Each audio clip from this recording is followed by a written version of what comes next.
Big boss Kannada season 10 ಕುರಿತು ಒಂದಲ್ಲ ಒಂದು ಸುದ್ದಿಗಳು ಕೇಳಿ ಬರ್ತಾನೆ ಇದೆ. 10ನೇ ಸೀಸನ್ ಮುಗಿದು 3 ತಿಂಗಳು ಕಳೆದರೂ ಸಹ ಬಿಗ್ ಬಾಸ್ ಕುರಿತು ಚರ್ಚೆಗಳು ನಡೀತಾನೆ ಇವೆ. ಇದೀಗ ಶೋ ಬಗ್ಗೆ ನಮ್ರತಾ ಮಾತನಾಡಿದ್ದಾರೆ.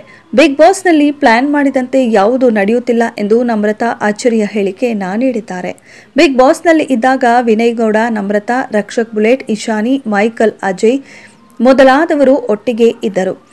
ಇವರ ಮಧ್ಯೆ ಒಳ್ಳೆಯ ಫ್ರೆಂಡ್ಶಿಪ್ ಕೂಡ ಬೆಳೆದಿತ್ತು. ಬಿಗ್ ಬಾಸ್ ಪೂರ್ಣಗೊಂಡ ಬಳಿಕ ಹೊರಗೆ ಪ್ರತಿ ವಾರ ಸಿಗೋಣ, ಪಾರ್ಟಿ ಮಾಡೋಣ ಎಂದೆಲ್ಲ ಪ್ಲಾನ್ ಮಾಡಿದ್ರು. ಬಿಗ್ ಬಾಸ್ ಪೂರ್ಣಗೊಂಡ ಬಳಿಕ ಆರಂಭದಲ್ಲಿ ಕೆಲವು ಬಾರಿ ಇವರು ಭೇಟಿ ಆಗಿದ್ದು ಕೂಡ ಇದೆ. ಈಗ ಈ ರೀತಿಯ ಭೇಟಿಗಳು ನಿರಂತರವಾಗಿ ನಡೆಯುತ್ತಿಲ್ಲ ಎಂದು ನಮ್ರತಾ ಹೇಳಿಕೊಂಡಿದ್ದಾರೆ.